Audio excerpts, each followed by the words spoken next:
क्या आप एक ऐसे मसीही हो जिसे लगता है कि मैं परमेश्वर से दूर हो गया हूँ और आप कोशिश कर रहे हैं कि मैं परमेश्वर के करीब कैसे जाऊँ? ऐसा क्या करूँ कि मैं परमेश्वर के करीब जा सकूँ? कैसे मैं परमेश्वर के साथ अपना रिश्ता सही कर सकूँ? तो आइए हम इस वीडियो के अंदर इसी के ऊपर सीखने के लिए जा रहे हैं। इस वीडियो के अंदर हम ऐसी बात देखेंगे जिससे आप परमेश्वर के साथ अपना रिश्ता सही कर सकते हैं।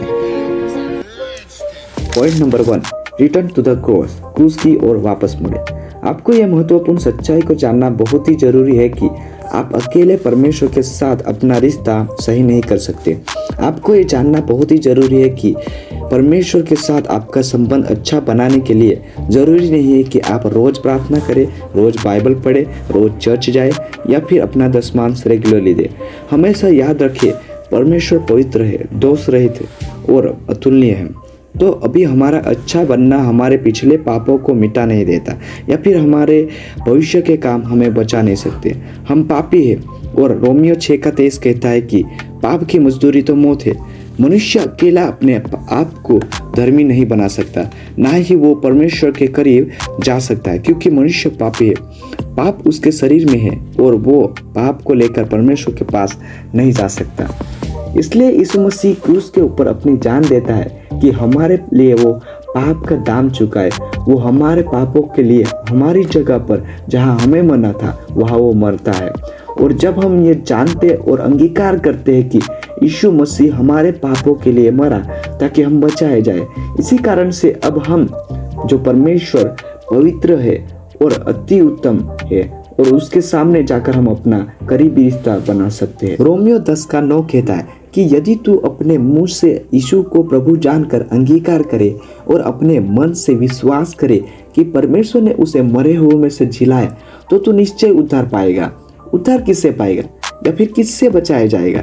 उद्धार उस अनंत आग से जो नरक में है और परमेश्वर से बिछड़ने से बच जाएगा। तो याद रखें कि जब आपको ऐसा लगे कि मुझे परमेश्वर के साथ अपना रिश्ता अच्छा बनाना है, तो इस बात को ध्यान में रखना कि आप अपनी काबिलियत से परमेश्वर के करीब नहीं जा सकते। केवल यीशु मसीह के द्वारा ही आप परमेश्वर के साथ अपना रिश्ता सही कर सकते हैं। बाइबल पढ़ना, प्रार्थना करना, चर्च जाना आपको परमेश्वर के करीब नहीं ले जा सकता जब तक आप उस पिता के प्रेम को नहीं जानते। लेकिन जब आप उस प्रेम को जान जाते हैं तब उसकी आज्ञाओं को भी मानोगे। Point number 2, feelings are not reliable, God is. भावनाएं भरोसेमंद नहीं है, परमेश्वर का वचन भरोसेमंद है। एक बात आपको ध्यान में रखनी है, जो कुछ आप सोचते हो वो काफ़ी हद तक जो सच्चाई है उससे अलग हो सकता है। जब हम यूहन्ना 14 और उसके 16वें पद में देखते हैं, यीशु मसीह क्रूस पर जाने से पहले अपने चेलों से कहता है कि मैं पिता से विनती करूंगा और वह तुम्हें एक और सहायक देगा कि वह सर्वदा तुम्हारे साथ रहे। वो पवित्र आत्मा है जो आपको सच्चाई की ओर लेकर जाता है। यूहन्ना 14वां अध्याय उसका 17वीं आयत से लेकर 18 तक, अर्थात सत्य का आत्मा जिसे संसार ग्रहण नहीं कर सकता, क्योंकि वह न उसे देखता है और न उसे जानता है। तुम उसे जानते हो क्योंकि वह तुम्हारे साथ रहता है और वह तुम में होगा। मैं तुम्हें अनाथ नहीं छोड़ूंगा, मैं तुम्हारे पास आता हूँ।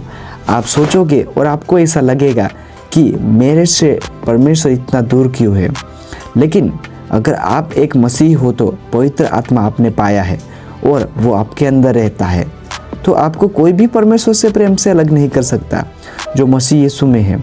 लिखा है, क्योंकि मैं निश्चय जानता हूँ कि न मृत्यु, न जीवन, न स्वर्गदूत, न प्रधानताएं, न वर्तमान, न भविष्य, न सामर्थ्य, न ऊंचाई, न गहराई और न कोई और सृष्टि हमें परमेश्वर के प्रेम से जो हमारे प्रभु यीशु मसीह में है अलग कर सकेगी।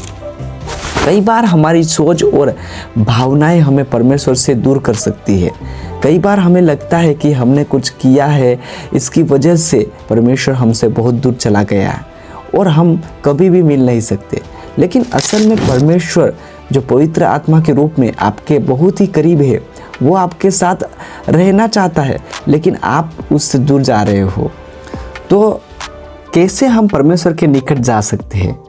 हर रोज़ आप परमेश्वर के वचन को पढ़ें ताकि आप अपनी भावनाओं और सोच को परमेश्वर के वचन से जो सच्चा है उसे जांच सको।